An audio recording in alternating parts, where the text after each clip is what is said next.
York, this is Democracy Now! I did what I came to do.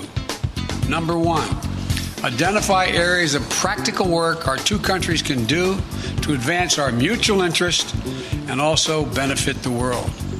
Two, communicate directly that the United States will respond to actions that impair our vital interest or those of our allies.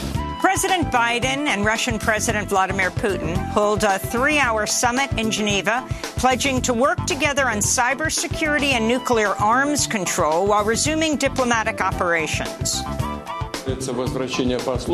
As for the return of ambassadors to the locations where they work, to Moscow for the American ambassador and to Washington for the Russian one, we've agreed that this issue is solved. They return to their postings. We'll talk about U.S.-Russian relations with Anatol Lieven of the Quincy Institute for Responsible Statecraft. Then we look at the mayoral race in New York City and how ranked choice voting will be used to decide the winner. The candidates held their final debate last night. And the worst idea I've ever heard is bringing back stop and frisk and the anti-crime unit from Eric Adams, which one is racist, two is unconstitutional. You don't have to worry about danger when you have private security on your block. I don't and never will allow stop and frisk to be returned and abuse people. All that and more coming up. Welcome to Democracy Now!, democracynow.org, The Quarantine Report, The War and Peace Report. I'm Amy Goodman. President Biden and Russian President Vladimir Putin met in Geneva Wednesday for a 3-hour summit. The two leaders of the world's largest nuclear powers agreed to set up working groups to deal with nuclear arms control as well as cyber attacks. They also agreed to send ambassadors back to their posts in the United States and Russia. Biden said after the brief summit that both parties had agreed not to renew the tensions of the Cold War. It's clearly not in anybody's interest, your country's or mine, for us to be in a situation where we're in a new Cold War. And I truly believe he thinks that. After headlines, we'll have analysis of the Biden-Putin summit with Anatol Lieven, senior fellow for Russia and Europe at the Quincy Institute for Responsible Statecraft. The German drug maker CureVac says its COVID-19 vaccine showed an efficacy of just 47% in a large clinical trial. The disappointing result is just below the 50% threshold set by the World Health Organization and far below the roughly 95% effectiveness shown by other mRNA vaccines produced by Pfizer and Moderna. In the United States, Arizona Republican Governor Doug Ducey issued an executive order this week barring public universities and community colleges from requiring students to show proof of vaccination to attend class. Governor Ducey's order came just days after the University of California system said COVID-19 vaccines will be mandatory for students, faculty, and staff beginning this fall.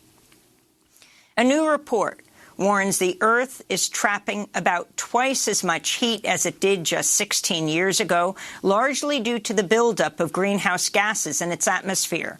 The study by NASA and the National Oceanic and Atmospheric Administration, or NOAA, finds human activity is at least partly to blame for the increase in Earth's energy imbalance.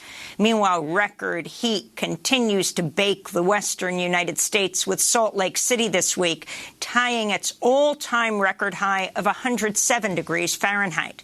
The temperature in Death Valley, California, Wednesday reached 129 degrees Fahrenheit, or 54 degrees Celsius, just a few degrees shy of the highest temperature ever recorded on Earth. The House of Representatives has passed a bill enshrining Juneteenth as a federal holiday commemorating the end of slavery. The celebration marks June 19th, the day in 1865 that enslaved people in Galveston, Texas, learned of the Emancipation Proclamation signed by Abraham Lincoln more than 2 years prior, and that the Civil War had ended. Texas Democratic Congresswoman Sheila Jackson Lee, who's African-American, called the roll. On this vote, the yeas are 415 and the nays are 14. The bill is passed. Since the Senate passed the bill this week, the bill now heads to President Biden for his signature. Several members of the Congressional Black Caucus spoke in favor of the federal Juneteenth holiday, including New Jersey Democrat Bonnie Watson-Coleman. Juneteenth is a day for me of commemoration, not of celebration. Because it reminds us of something that was delayed in happening. It also reminds me of what we don't have today, and that is full access to justice, freedom, and equality.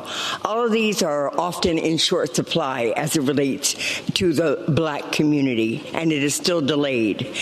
The Justice Department has overturned Trump-era rules that prevented survivors of domestic violence and families targeted by violent gangs from receiving asylum in the United States.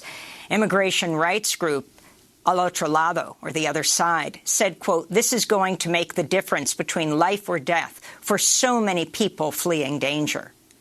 The Biden administration's restored protections for trans students against discrimination on the basis of gender identity and sexual orientation.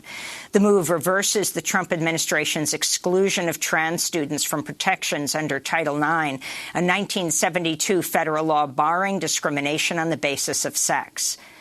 In a victory for reproductive rights, a federal court ruled Wednesday North Carolina's ban on abortions after 20 weeks is unconstitutional and creates a credible threat of prosecution for providers. A lawyer with the Center for Reproductive Rights who argued the case celebrated the ruling, saying, quote, "Forcing someone to continue a pregnancy against their will is a violation of their basic humanity, their rights, and their freedom," they said. In related news, in Missouri, a federal court last week blocked a ban on abortions after 8 weeks of pregnancy. In Mexico, authorities have identified remains belonging to one of the 43 disappeared and likely massacred students from a teacher's college in Ayotzinapa, Guerrero. The student has been named as Josevani Guerrero. He is just the third person in the group to have been found and identified. The 2014 disappearance led to the intense public outrage and protests. Families of the disappeared students have long maintained the military was involved in the mass abduction. In Peru, socialist presidential candidate Pedro Castillo has declared victory after final count showed him with a 44,000-vote lead over right-wing politician Keiko Fujimori, the daughter of Peru's imprisoned former dictator. Fujimori has claimed voter fraud without evidence and has promised to challenge certification of Castillo's win. On Tuesday, Castillo tweeted an image of himself with his arms raised in victory over the words president and his campaign slogan, "No more poor in a rich country." Castillo has promised to raise taxes on Peru's lucrative copper mining industry and to fund health care and education initiatives and to reduce Peru's vast income inequality. Democratic Massachusetts Congressmember Jim McGovern is calling on President Biden to end deadly U.S. sanctions against Venezuela, suggesting they amount to collective punishment. McGovern, who is chair of the House Human Rights Commission, says sanctions aimed at forcing President Nicolás Maduro from power instead pushed millions of people into poverty and hunger while denying them health care and other basic services during the pandemic. This is Congressmember McGovern speaking to peace activists earlier this year. It has resulted in needless death. It has resulted in people not getting the medical supplies that, quite frankly, can keep them alive. It has resulted in food shortages. It has resulted in a lot of suffering. China's military sent 28 warplanes into airspace controlled by Taiwan Tuesday, a record number since it began flying sorties off the coast of Taiwan on a near-daily basis last year. In response, Taiwan scrambled jet fighters, activated missile defense systems, and issued warnings to the Chinese pilots. The tensions came a day after President Biden successfully pushed NATO leaders to declare China to be a security risk for the first time. China's repeatedly warned the U.S. against intervening in Taiwan, which China claims as its sovereign territory. China's launched 3 astronauts on a 3-month mission to its new space station in low Earth orbit. China built its own station after the U.S. banned Chinese astronauts, known as taikonauts, from the International Space Station. It's China's first crewed mission since 2016 and follows two other recent successes, a sample return mission from the moon and the deployment of a rover on Mars. China is just the second nation after the United States to operate a rover on the red planet. Saudi Arabia's beheaded a man accused of taking part in anti-government riots when he was a teenager. Tuesday's execution of 26-year-old Mustafa Hasham al-Darwish came despite international outcry. He was imprisoned in 2015 for allegedly participating in a protest of minority Shia Muslim youth demanding jobs and an end to discrimination at the height of the Arab Spring in 2011 and 2012. Al-Darwish was just 17 or 18 years old at the time of the uprising. Human rights groups say Saudi Arabia has carried out at least 26 executions this year. A warning to our audience, this headline contains graphic descriptions of police violence. In Hawaii, 3 Honolulu police officers are facing murder charges after the fatal shooting of a teenage boy in April. Jeffrey Tom, the officer who shot the boy, initially claimed 16-year-old I Remember Psychap, who was driving at the time of the killing, rammed his car into him. But prosecutors say body cam footage does not match the officer's account. In another case of police violence from Honolulu, the family and lawyers of a black South African man are demanding answers and justice for Lindani Mayani, who was shot dead by police in April. Surveillance video from a doorbell shows Mayani removed his shoes and entered a house immediately after a couple, but shortly thereafter exited and apologized multiple times. The woman who entered the home ahead of Mayani called 911 to report a burglary, but when police arrived on the scene, they did not announce themselves before confronting and eventually shooting Mayani dead. His lawyers say he confused the home with a neighboring house, which acts as a place of worship and is open to the public. Mayani's wife has filed a wrongful death lawsuit accusing the police of racial discrimination. Texas Republican Governor Greg Abbott has signed a bill allowing people to carry guns without a permit or training if they're not prohibited by state or federal law from possessing a firearm. Abbott signed the bill privately Wednesday and will hold a ceremonial signing this morning at the Alamo in San Antonio. Texas joins 20 other states with similar laws. Meanwhile, in California, San Jose's city council voted unanimously Tuesday to require gun shops to record firearm purchases. The ordinance follows last month's mass shooting in a San Jose rail yard when a gunman with a history of sexual assault killed 9 people before turning the gun on himself. Back in New York, Jack Weinstein, a Brooklyn federal judge who sat on the bench for over half a century and oversaw landmark class action lawsuits, died here at the age of 99. In 1984, he approved a $180 million settlement for Vietnam War veterans who were exposed to Agent Orange. He also ruled on key cases against gun manufacturers and big tobacco. In Puerto Rico, another power failure left hundreds of thousands of homes in the dark across the island late Wednesday. This is the second major outage following the recent takeover of the electric grid by the U.S. and Canadian company Luma Energy. Labor unions and others have been protesting against the privatization of Puerto Rico's energy network. And in Greece, the conservative-led parliament has passed a bill that allows employees to work more hours in a day in exchange for time off. The bill was condemned by opposition lawmakers and labor unions, which organized strikes and demonstrations in response. This is a protester speaking from Athens Wednesday. Workers are determined not to allow our rights to be destroyed, not to go back to previous centuries. We will protect the 8-hour workday, which was won with blood, and we will not allow anyone to profit on our backs. And those are some of the headlines. This is Democracy Now!, democracynow.org, the Quarantine Report. When we come back, the Biden-Putin summit. It lasted 3 hours. What happened? Stay with us. Watch what you say. Could never mean a word, still hurt you. Look the other way. Just tell me that I'm wrong, so wrong.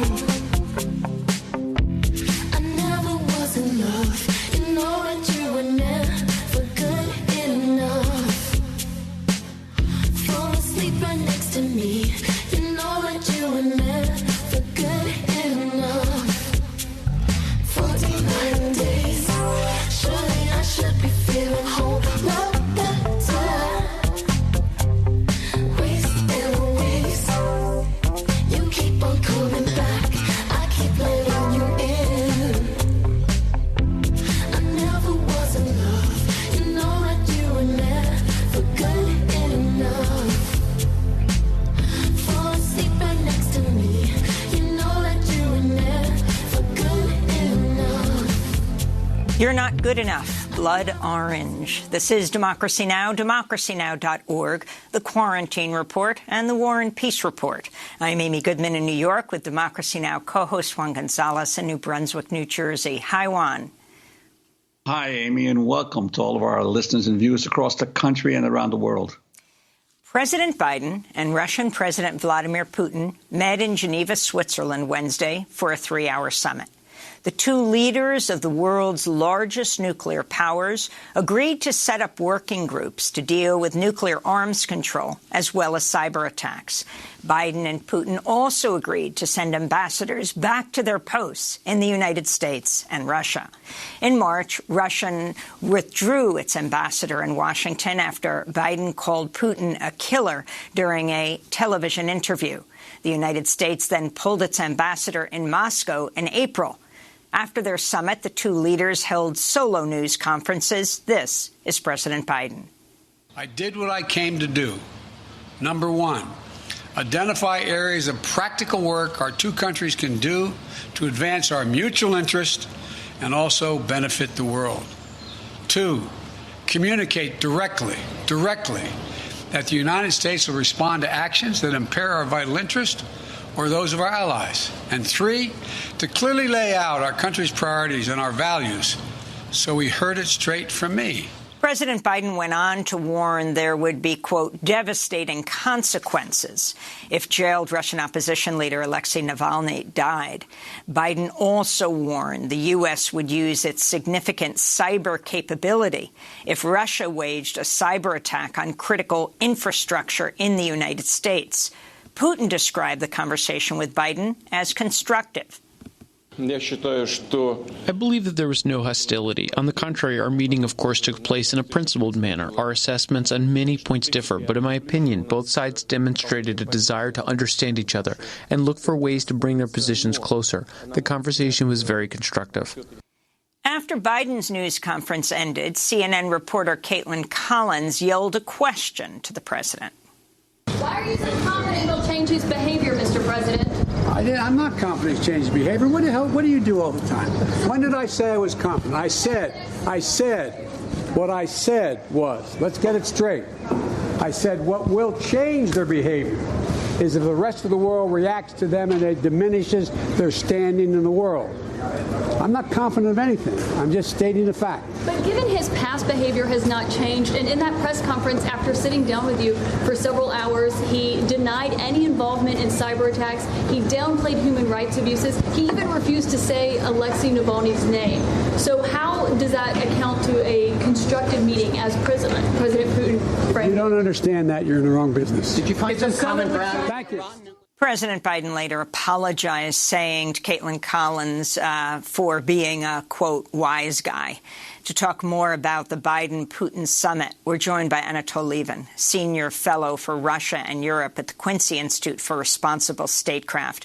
He's the author of numerous books on Russia and the former Soviet republics. His most recent book, titled Climate Change and the Nation State, The Case for Nationalism in a Warming World. It'll be released as an updated paperback in September. He's joining us from Doha. Welcome back to Democracy Now!, Anatol Lieven. If you can start off by just laying out what you think was most critical about the summit that took place yesterday between Putin and Biden. First of all, it restored normal diplomatic relations, of a kind which exist between most countries on the face of the earth. Ambassadors have gone back. Hopefully, consular officials will go back. Ordinary personal exchanges will be restored.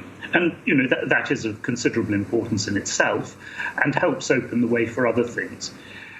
Secondly, a more cooperative atmosphere has been established so that the USA and Russia can work together, as President Biden stressed, in areas where their common interests do actually coincide.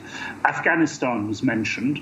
It was mentioned by both leaders in the context of terrorism, but actually, after the US military withdrawal, Russia and other neighbors of Afghanistan will be critical to the success of any peace process or any hope of stabilizing Afghanistan. So that was very important. And we saw the beginnings, I mean, only the beginnings, of course, of talks which could, in future, lead to agreement on further nuclear arms reductions. I mean, in principle, that should not be difficult. I mean, both the USA and Russia have far, far more missiles than they actually need. China has demonstrated you can have a perfectly credible nuclear deterrent with a fraction of those numbers. And equally importantly, has begun the process or continued the process of negotiation of a treaty on cyberspace. That will take a long time and will be very difficult. May not happen, but you have to start somewhere.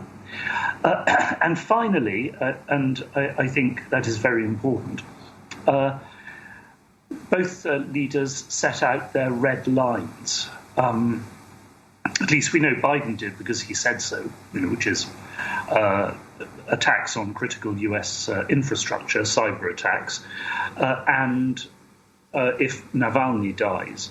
But Putin restated Russia's strong opposition to further NATO enlargement, and Russia has made it, well, has actually fought on a couple of occasions over precisely that issue. And Russia has made it clear that in the event of a Ukrainian military offensive against the Russian protected separatist area of eastern Ukraine, Russia will also fight. So I think those are the main positive results of this summit. And Anatol Lieven, I wanted to ask you, in terms of how, especially here in the U.S., the media portray the relations with Russia as Russia being the aggressor and all Russian aggression having to be stemmed. Could you talk about how, from the Russian perspective, the continued expansion of NATO after the collapse of the Soviet bloc is seen as itself unbridled aggression by the West? Yes, I mean, Russia sees NATO as a deeply anti-Russian organization. And of course, Russia, like any country, deeply dislikes the idea of a hostile military alliance approaching its borders and taking over its neighbors. Now, in the case of Ukraine, this is particularly sensitive because, of course, Ukraine has a very large ethnic Russian minority. And Crimea, which Russia, of course, annexed, this has not been internationally recognized, in 2014, contains one of Russia's most important and historic military bases at Sevastopol. So the Russians, for many, many years, made clear that they would react, if necessary, with force against NATO moves of this kind. There was absolutely no grounds at all to be surprised, therefore, by Russia's reaction in 2014 to the Ukrainian revolution. And the Russians repeatedly used the phrase Monroe Doctrine to say that, look, America has always been bitterly opposed, categorically opposed to countries in Central America joining any anti-American alliance, and has used extremely ruthless measures to prevent that during the Cold War. So, it's not necessarily that the Russians are, at least in private, claiming to represent a moral position, but they are claiming to represent a realist position, and they say that in practice that is what America does as well when its vital interests are threatened. And speaking of a realist tradition, President Biden said after the summit, he said, quote, "How would it be if the United States were viewed by the rest of the world as interfering with the elections directly of other countries and everybody knew it?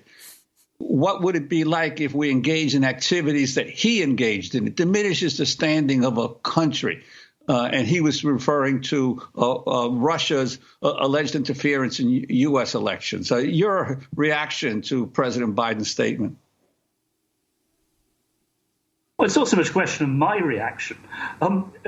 This kind of American statement causes hysterical laughter in Latin America, in large parts of Asia, and, by the way, in Russia itself, where America brought very heavy influence to bear in the elections of the 1990s in support of Boris Yeltsin, who was America's candidate, if you like.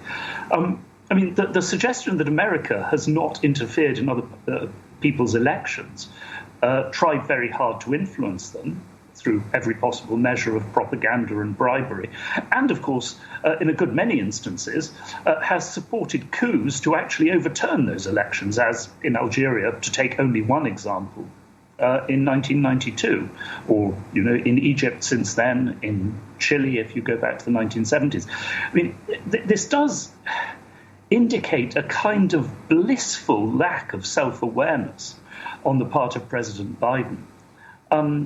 That, of course, really discredits him and America in the eyes of ordinary Russians, including many ordinary Russians who really dislike Putin and the Putin administration by now. They are perfectly well aware of the corruption and the oppressiveness of that administration, but they regard this kind of lecture by the United States as just totally hypocritical. Let's go to President Biden in his own words on this issue.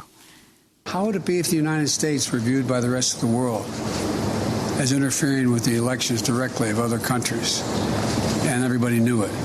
What would it be like if we engaged in activities that he is engaged in? It diminishes the standing of a country. In fact, the United States, as you just pointed out, has this long history of interfering. By one count from Carnegie Mellon University professor Dov Levin, the U.S. interfered in 81 foreign presidential elections between 1946 and 2000, and that doesn't include U.S.-backed coups and regime change. I wanted to go to the issue of here is ABC reporter Rachel Scott questioning the Russian president, Vladimir Putin. Your political opponents who are dead, prisoned, or jailed is long. Alexei Navalny's organization calls for free and fair elections, an end to corruption. But Russia has outlawed that organization, calling it extremist. And you have now prevented anyone who supports him to run for office. So my question is, Mr. President, what are you so afraid of? The United States has a law that spells out that the United States will support specific entities and organizations in Russia. At the same time, the Russian Federation was labeled as an adversary. They went on the record and said publicly that they will stymie the development of Russia. We've labeled them as foreign agents, but we haven't banned them. I mean, they can operate, all right. If you're labeled as a foreign agent, that does not preclude you from operating in the country. Well, if it's an extremist organization, that's a whole new story, whole different story. The organization is in question publicly has called for riots and public disorder. It has openly instructed people on how to make Molotov cocktails. So if you could address this issue of Alexei Navalny and what Biden said. And also, I mean, this was a summit between Biden and Putin, obviously president of Russia, where Ed Snowden is. He can't come home to the United States for fear of being in prison for the rest of his life as a whistleblower. This is also the 50th anniversary of the release of the Pentagon Papers and the celebration of whistleblower Dan Ellsberg. And you've got Julian Assange wasting away in a high-security British prison as the U.S. the Biden administration refuses to drop extradition requests against him to bring him to the U.S., where he faces over 170 years in jail. Anatol Lieven. Well, I mean, undoubtedly, Russia under Putin has become, much more authoritarian. And yes, I mean, opposition parties have in effect been banned. And leading opposition figures have been murdered, although, we don't have definite proof of who was responsible. Naturally, there must be serious suspicions. Now, that is not something that happens in the United States, I'm very happy to say. But you're quite right. The US record is not spotless.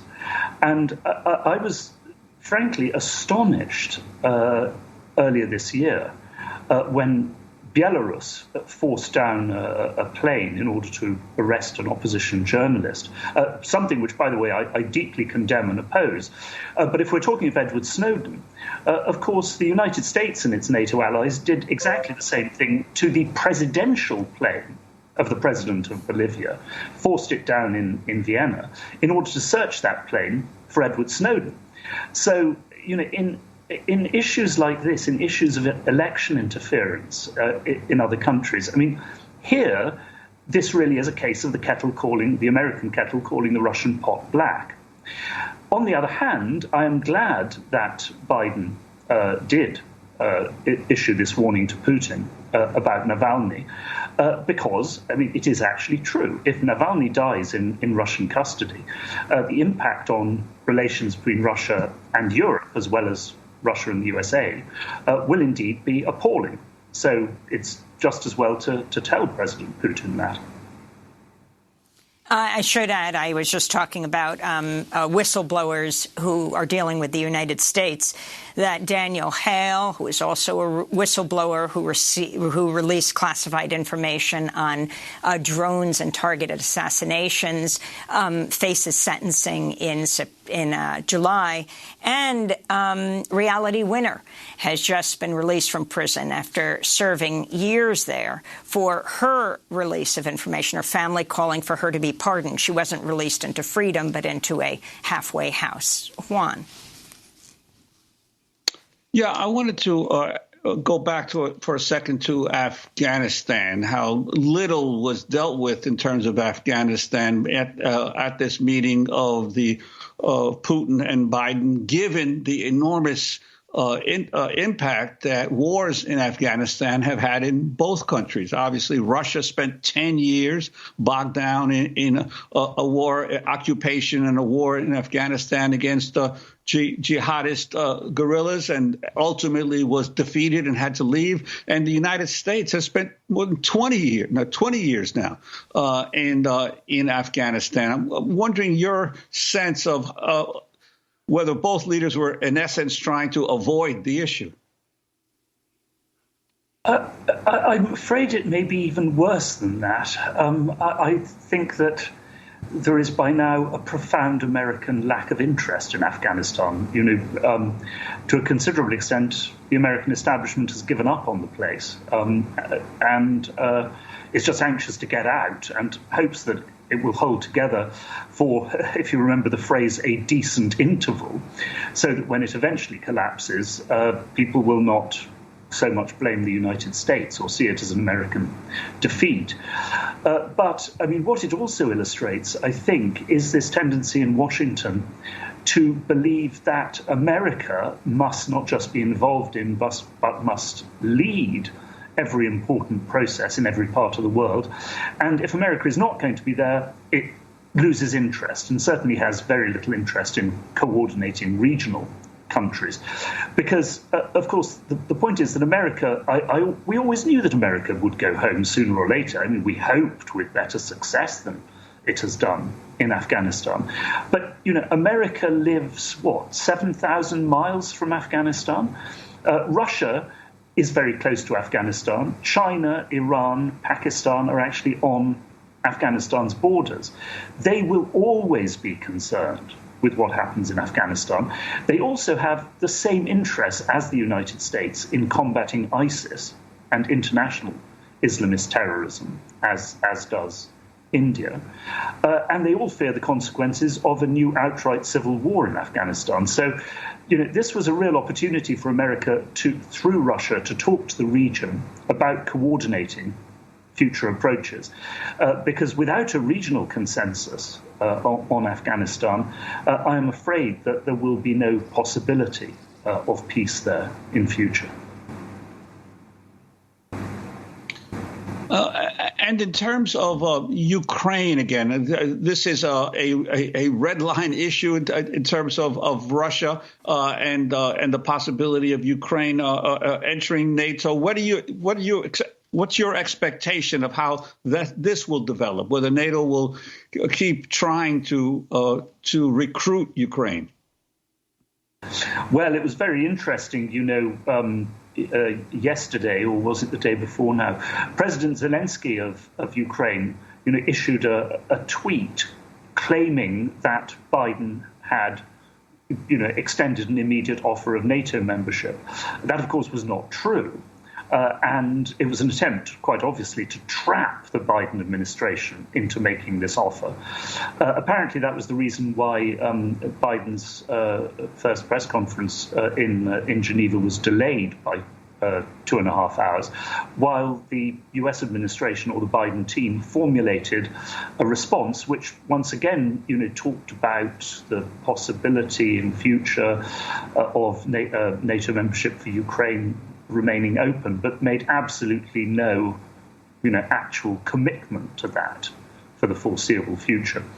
Because there are two basic facts which must be acknowledged. The first is that NATO will not take Ukraine in as long as it has ongoing military conflicts with Russia, because that would point directly towards NATO having to go to war with Russia over the Donbass and Crimea. And the very thought of that is ridiculous, to risk nuclear war for separatist provinces of Ukraine. And in any case, any move in that direction would be vetoed by half a dozen European NATO members. The second point to bring out is that the West will not fight for Ukraine. We didn't fight for Georgia in 2008, despite many semi-promises. We didn't fight for Ukraine in 2014. Despite this very loose and sloppy use of the word alliance, Ukraine is not an ally. It will not be saved by the West in a war with Russia. So I think the whole issue of NATO membership for Ukraine has become, frankly, empty and theoretical. This is a can which will be endlessly kicked down the road, continuing, by the way, to alarm and irritate the Russians, but not actually leading to anything in practical terms. Can we talk about a subject that really wasn't so much in the news yesterday, which was China? You have China's military sending 28 warplanes into airspace controlled by Taiwan Tuesday, a record number since it began flying these sorties on a daily basis. In response, Taiwan scrambled jet fighters, activated defense systems, the tensions coming just a day before Biden successfully pushed NATO leaders to declare China to be a security risk for the first time. And behind the scenes, you have Europe pushing back on the United States that although Biden said he doesn't want to have a new Cold War with Russia, looks like he's pushing for a Cold War with Russia and China. Talk about the country that wasn't included in this summit. Yes, well, from a realist point of view, America for the past 20 years has, violated fundamental principle of realism 101, as, by the way, Henry Kissinger, the arch realist, has discreetly, diplomatically pointed out. It has driven its two main adversaries together instead of separating them. Instead of, as it did, Kissinger and Nixon in the 1970s, took China, the weaker communist state and turned it against the Soviet Union, the stronger one. There would be many opportunities to take, Russia, and if not turn it against China, at least keep it away from China. But that obviously is not going to happen as long as the United States and the West extends NATO, up to Russia's borders. Russia is bound to see that as the principal threat. The result is that Russia has been driven closer and closer to China in a way, by the way, that makes a good many Russians in private pretty anxious. This fear that in future Russia will simply be a kind of dependency of China. But as far as they can see, there's not much they can do about it, given, U.S. policy towards Russia. I mean, on these NATO statements of China being an adversary, the European Union is much more important because it's a question of economic pushback against aspects of Chinese policy, against China buying up infrastructure, against China trying to dominate aspects of international communications, Huawei, 5G. Now there the European Union actually does play a critical role alongside the United States. And, that's why, of course, the Biden administration has devoted so much attention to getting the European Union on side. But NATO, frankly, given its miserable performance, in Afghanistan, and given that, Britain aside, the actual NATO offer of forces to sort of, if you like, side with America in the Indo-Pacific amounts to date to one warship, one frigate or destroyer at a time. That isn't going to worry the Chinese. NATO is the North Atlantic Treaty Organization. It's the ultimate backstop against Russian aggression into Western or Central Europe. But every attempt to extend NATO out of area has proved a failure. It's just not configured for that. And one of the reasons it's not configured for that is that most of the European countries, once again, exception of Britain and France, simply will not fight. They won't fight in any circumstances, seriously. They are there to defend Western Europe. And in the unbelievable scenario that Western Europe was invaded, they would fight to defend their homelands. But you're not going to get them to deploy seriously against China. It's a non-issue. Anatol Lieven, I want to thank you for being with us, Senior Fellow for Russia and Europe at the Quincy Institute for Responsible Statecraft, author of many books on Russia and the former Soviet republics. His forthcoming book, Climate Change in the Nation State, The Case for Nationalism in a Warming World. Next up, we look at the mayoral race here in New York City. Early voting is already underway. Ranked choice voting will be used to decide the winner. The candidates held their final debate last night. Stay with us.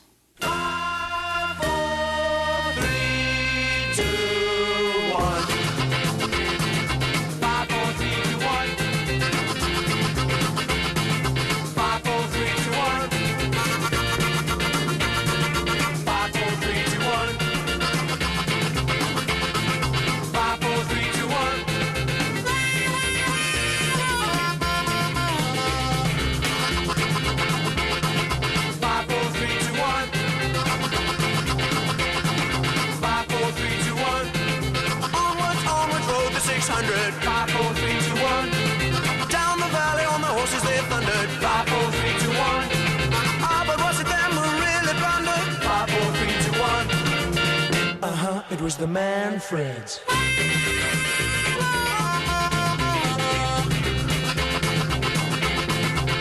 4, 3, 2, 1. 5, 4, 3, 2, 1. The Trojans waited at the gate for weeks. 5, 4, 3, 2, 1. 5, 4, 3, 2, 1 by Manfred Mann. Think ranked choice voting.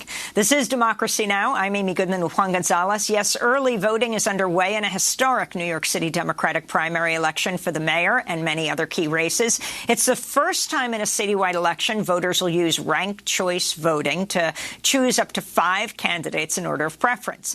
In the mayor's race, Brooklyn Borough President, former New York City Police Captain Eric Adams has led recent polls, while businessman and former presidential candidate Andrew Yang seems to be falling behind. The race also includes civil rights attorney Maya Wiley, the former sanitation commissioner Catherine Garcia, New York City Comptroller Scott Stringer, former nonprofit executive Diane Morales, former federal housing secretary Sean Donovan, and businessman Ray McGuire. The top mayoral candidates took the stage last night for a final debate. This spirit exchange came when the candidates were asked about the worst idea they've heard from their opponent. We'll hear from Eric Adams, Ray McGuire, and Diane Morales. But first, Maya Wiley.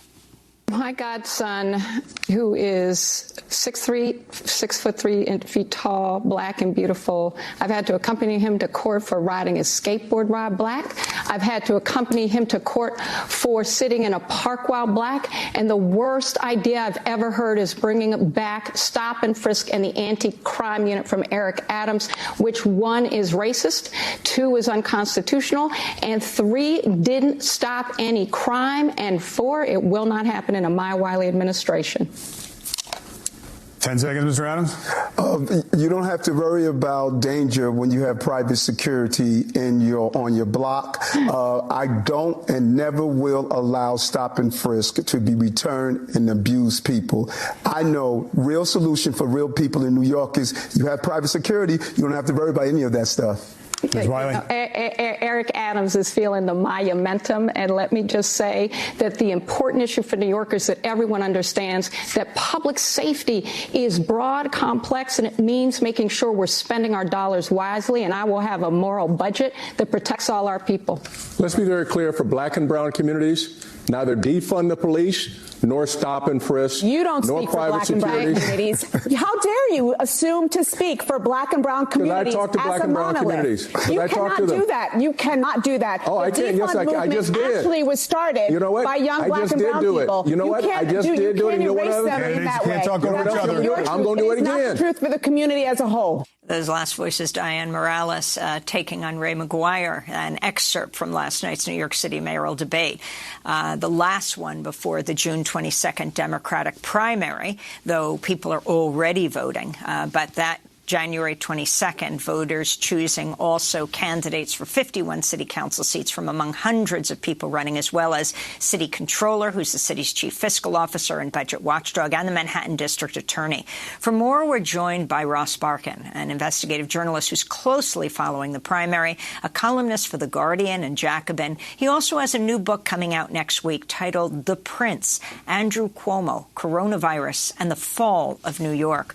Welcome to Democracy Now! Ross. So for an audience in the rest of the country and around the world, if you can talk about the significance of the mayoral race, its ups and downs, and who really is vying to run this city. Sure. So New York City obviously is by far the biggest city in America. And while I wouldn't necessarily call it a trendsetter, you are having far more people vote in this municipal contest than any other municipal contest in any other city. It's really more akin to a statewide race. So there are millions of registered Democrats, probably 800,000 Democrats are going to vote next Tuesday. So, the winner will be competing and trying to win many different factions and that are somewhat representative of the Democratic Party. So New York, while has a reputation, is very much a left-of-center city, and it's much more progressive than it used to be. There are still a wide array of different people who are coming to vote. It's an incredibly diverse electorate. You have black voters, you have Latino voters, you have Orthodox Jews, you have young, affluent voters and educated voters, you have working-class voters. It really is this tremendous mix of people. And while I wouldn't go as far to say that the winner can say something about the future of the Democratic Party, you can say that within New York City, there is an incredible amount of diversity even in that Democratic electorate. And right now, there are 4 candidates, I would say, who really have a shot. The famous one is Andrew Yang, the former presidential candidate and entrepreneur. There's Eric Adams, the Brooklyn borough president, who is a former police captain, would be the city's second black mayor. And there are 2 women who are competing to be the first female mayors of New York City ever. And that is Maya Wiley, who worked for Bill de Blasio as his counsel, Bill de Blasio, the outgoing mayor, and Catherine Garcia, who also worked for Bill de Blasio as his sanitation commissioner. They'll all have been quite critical of de Blasio, which is very interesting. And I would say, finally, there are definitely competing currents kind of with the left versus the center in this race, where you have candidates who are taking on more moderate postures on policing, on crime, even on economics. And then you have candidates who are also hewing to the left on issues as well. So you have a real competition of ideas. I wanted to ask you, in terms of the other big thing that's happening this time around, is ranked choice voting. And I'm actually pretty worried about the counting of ranked choice voting, given the fact that the New York City Board of Elections is notorious for botching election procedures.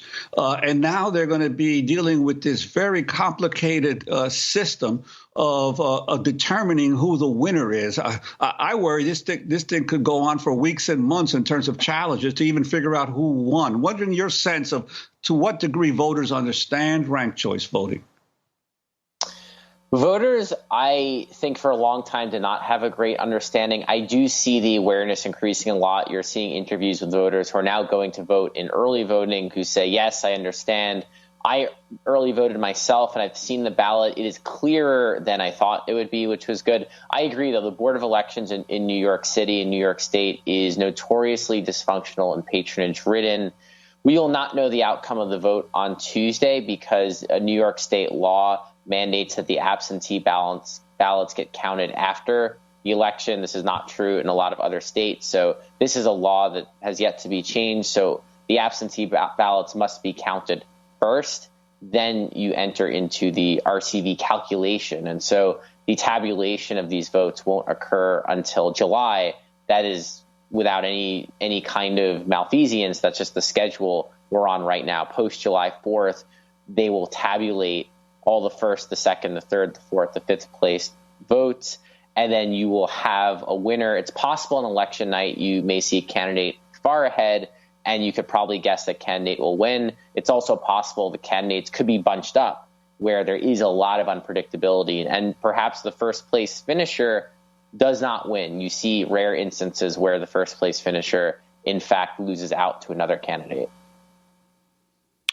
And I wanted to ask you, the battle over who's the progressive candidate here. Clearly, Maya Wiley has been emerging in recent weeks as the standard bearer of many of the progressives in New York City.